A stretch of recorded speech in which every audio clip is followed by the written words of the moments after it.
Hello, Pallavi. Welcome to our chat and chill. You are working on workplaces. Workplace has always been a passion for me. Like what in an environment can enhance productivity, what can enhance well-being. So this is a journey that I almost started 10 years ago. Even when I was doing hospitality design, I was so curious about commercial spaces and workplaces in particular. I love that workplace is not just a blanket application of putting desks and chairs everywhere.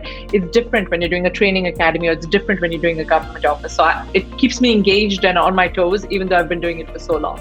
I'm always wondering whether, to which extent you can influence the workflow of a working place. As an architect, as an interior designer, you are making people do things because of the way you've designed the space, which is an immense power. So we have to be careful of how we use this power, right? Of course, we influence it with every single line that you draw. You have to think about how you're making people feel within the space. Office design, I think there's two parts. I think about 50% of it is pure science. The second part about workplace design is empathy driven. So when I design an office, or when we design an office as a studio, we don't go in and just talk to the COO and the HR manager and ask them what they think. I mean, if you think about it, a CEO is typically an extrovert personality. He doesn't represent the workforce. He can't be the only person leading the direction of the organization. So what we do is we do multiple focus groups with everyone across the board, from the tea boy to the receptionist to the creative or whatever, the main work team, legal, HR, understand what each of these people require, and then we put pen to paper. So I would say our process is very evidence-based and very empathy-driven. You have to think about the users of your space. I mean, whether I'm designing an office or a hotel, I always start there. Who is using the space? And what does this human want? But when I'm working for a client, I really have to understand, what does this guy need? And sometimes he might think he knows what he wants, but that's not what he needs. And that's my job after 8 years of architecture school, to educate him through the process.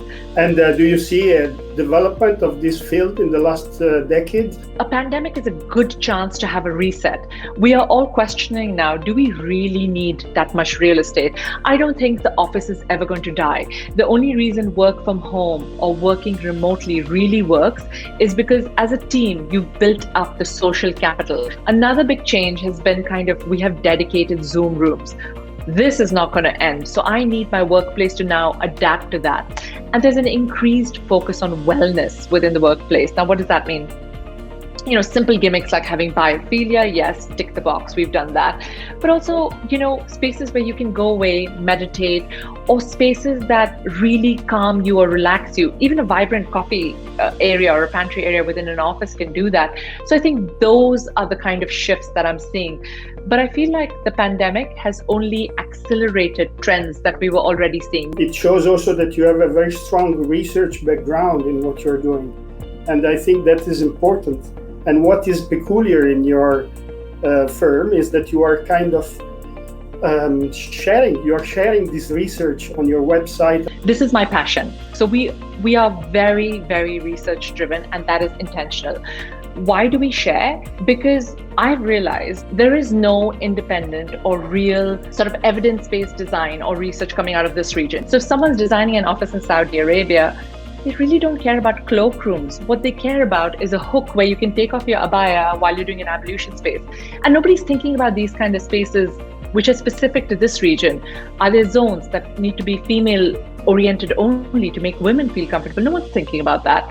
So our plan on releasing this research is a little bit selfish. First of all, we enjoy doing it and we like to be seen as thought leaders. I want to own this space. I'm open about it. And I think the more I share, we are going to collectively up the design caliber of this region, which is exciting. And I think people are very precious about, they're like, oh, if I tell somebody where I got this from, then they're going to take my project. No one can duplicate you. What you give to the world is your own. What kind of new trends we would be witnessing at the next index, in your opinion? This is quite controversial. I don't believe in trends, but I do believe in those movements in design. Like, there is a strong focus on well-being. This is something I see going forward. What's the way to put it? Something that's sustainable over time is more meaningful, not something that's for a fraction of a moment it's trendy now and it's over. So I think that's what happens when you follow trends.